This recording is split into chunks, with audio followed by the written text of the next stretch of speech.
धन्यवाद अध्यक्ष जी। अध्यक्ष जी, मैं सबसे पहले देश की युवा शक्ति का धन्यवाद करना चाहता हूं कि जिनकी वजह से आज इस मुद्दे पे चर्चा हो रही है। और मैं दूसरा देश की युवा शक्ति को बधाई देना चाहता हूं क्योंकि मैं जंतर मंतर पर गया और अध्यक्ष जी, मैंने वहां का खूबसूरत नजारा देखा। वहां क्रांतिकारी गाने गाए जा रहे थे, इनकलाब जिंदाबाद के नारे लग रहे थे और वो नारे लगाने वालों में पगड़ी पहने सरदार भी थे, हिंदू भी थे, मुसलमान भी थे और ईसाई भी थे। और अध्यक्ष जी, जो बीजेपी ने नैरेटिव बुना 12 साल में लाखों करोड़ों रुपया लगाकर, सारे देश के मीडिया को लगाकर, मैं देश की युवा शक्ति को इस बात की बधाई देना चाहता हूं कि उनके एक डर ने जो सारा नैरेटिव तहस नहस कर दिया नफरत का। क्योंकि पिछले 12 सालों से केवल देश के लोगों को बांटने का काम बीजेपी के लोगों ने किया है कि हिंदू मुस्लिम करवा दो, लोगों को जात धर्म के नाम पे बांट के रखो और राजनीति करो। इसलिए इससे पहले जितने धरने लगे, सीए का धरना लगा तो आपने कहा जी ये तो पाकिस्तान वाले हैं, किसानों का धरना लगा आपने कहा कि ये तो खालिस्तानी है। लेकिन मैं बधाई देना चाहता हूं देश की युवा शक्ति को कि जिन्होंने पहली बार शिक्षा को मुद्दा बनाकर, जिन्होंने पहली बार देश के भविष्य को मुद्दा बनाकर इनकी मुस्लिम हिंदू राजनीति को तहस नहस कर दिया। और आज अध्यक्ष जी, इनको डर ये नहीं है कि एक मंत्री का रेजिग्नेशन हो गया, आज इनको डर यही है कि इनका हिंदू मुस्लिम का नैरेटिव टूट गया।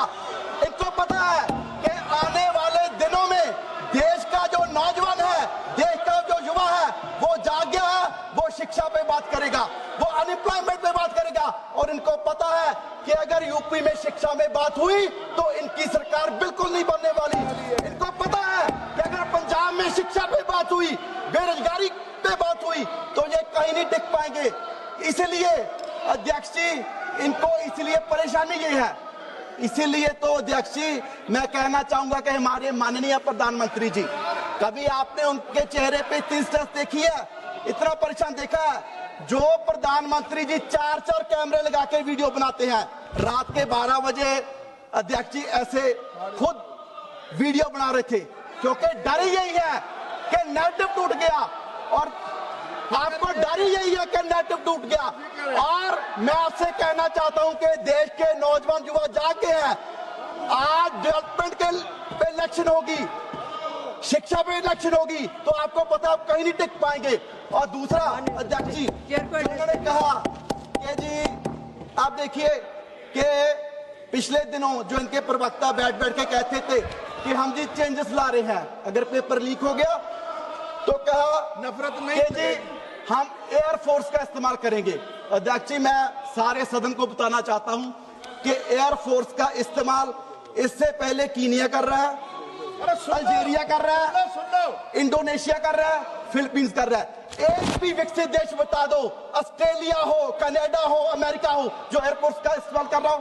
आप जिसे विश्व गुरु कह रहे हैं, आप कहां ले जाकर उसको खड़ा कर रहे हैं। और इन्होंने कहा कि जी हम टेलीग्राम का जो दूसरी ऐप्स है उनको ब्लॉक कर देंगे। अध्यक्ष जी, इसमें भी बड़ी इंटरेस्टिंग बात है, इनका इस्तेमाल कर रही है Algeria, Jordan, Iraq, Sudan, Syria, Ethiopia. आप देखिए कि आप देश को कहां जा खड़ा कर रहे हो।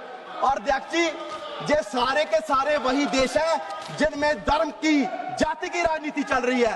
आज हमें सोचना होगा कि हमें किस तरफ बढ़ना है, डेवलपमेंट की तरफ या इन देशों की तरफ।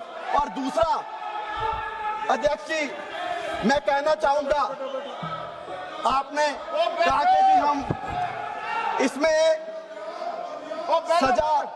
सजा बढ़ाएंगे कि जी 3 से 5 साल करेंगे। अध्यक्ष जी, इससे पहले भी सजा थी। देख के तो इस बात की है कि इंप्लीमेंटेशन नहीं हो रही, सजा किसी को हो नहीं रही। आज कत्ल की सजा 20 साल है। अगर आप उसकी सजा नहीं देंगे तो चाहे 100 साल कर दीजिए, उससे क्या फायदा? 1 से 5 साल करने में क्या फायदा?